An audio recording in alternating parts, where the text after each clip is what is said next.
Sammy Dodgy. Let's see what it is. Woo!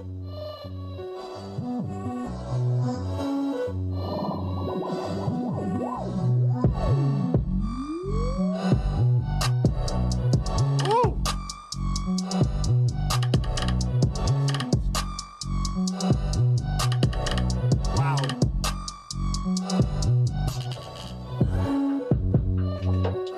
I know you listen to Monty, whoever you are. Yeah, you listen to Monty for sure.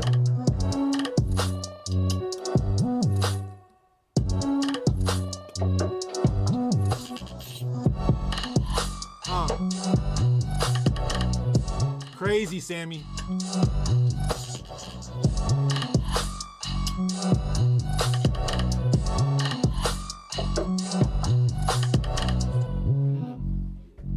That's fucking cool. I'm gonna say third place. Right, so quite a few people from the Discord were asking me to do a breakdown. They're wondering about what synths I used, what the bass was, things like that. Some people were questioning whether I used a sample, so I thought I'd give it a go. Play the sample first. What it is, this mess.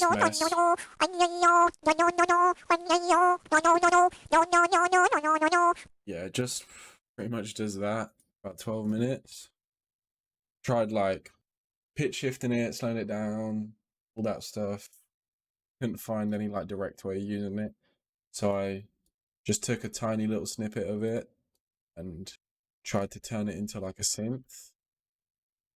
That's what it sounds like before any processing. Really short, and I was going to use it as a vocal chop or something like that, but that didn't work. So I put an envelope, tuned it to E, sounded like that, and then loop points to just make it sustain. And then some processing. I put on RC20, a little bit of EQ, and some transient shape. I just took some attack out. Yeah, just fucked it up with the RC20, to be honest. A fast wobble, a lot of like reverb and decay. And wrote these chords with it.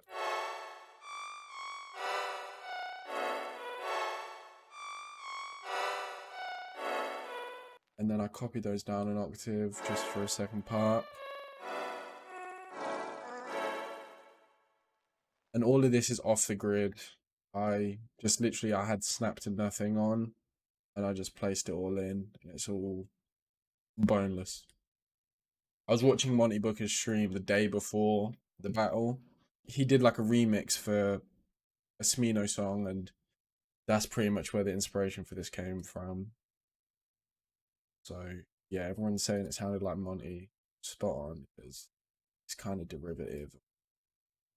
That same day when he streamed, I created this bass patch.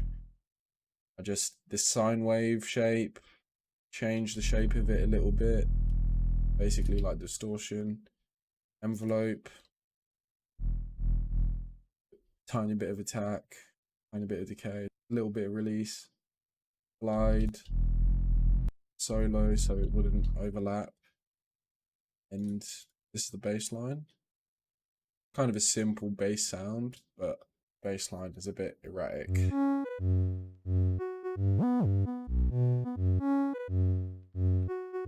It's really short as well, just 2 bars. Again, copied that down an octave.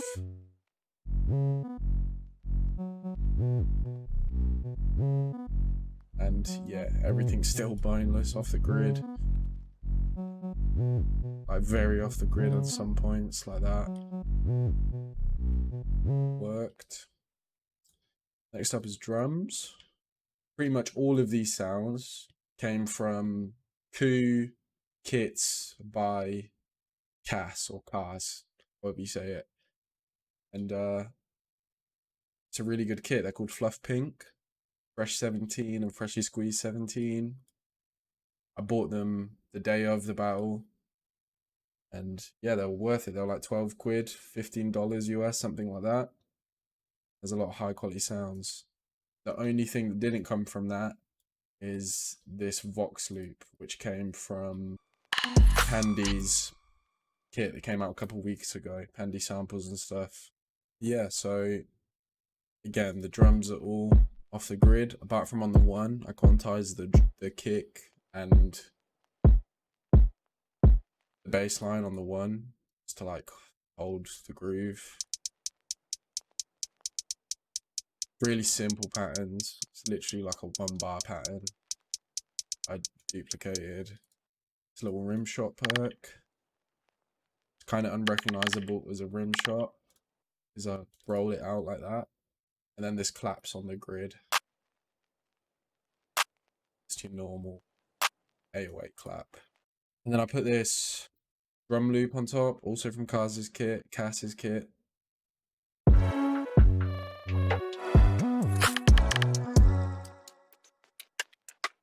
Just like Foley in texture, but fit perfectly. Change the 808 clap out for this more swelling sort of stacked clap. And then added this little percussion for the transition. It's not that loud because I put cassette in this little section. I automated for cassette to turn back on. So it's like filtered out. Chopped up these kicks and bass line just a tiny bit. It's literally duped that first beat over. Just for a little switch up. And that's pretty much it. Some just good sound selection, and I don't know, not trying to do anything too. I was concerned that the sample wasn't going to get picked up in the chords, so I tried to make something else that was more recognizable, and that was this little part. But again, I just over-processed it to hell. I put vocal synth, RC20, filtered it to hell.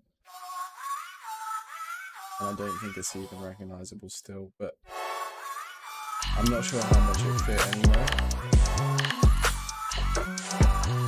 Kind of glad I didn't use it. I think it works better without it. So pretty much only the chords have been processed. Then, yeah, cassette and gross beat on the master, just for transitions and little stutters and things like that. Ozone 9, Master Assistant, just click that, 10 seconds. Now it's loud. I do little tweaks, but it did most of the work. It's cassette doing all that work. I put it in micro, so it had more of a high pass.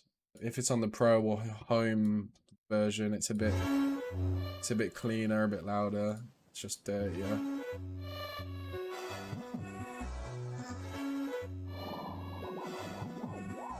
That sound came from the Cars kit as well. Don't know if I mentioned. Yeah, this little gross beat stutter.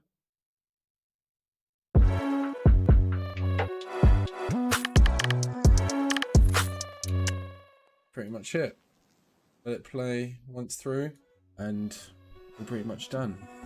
I hope this helps the people who wanted the breakdown.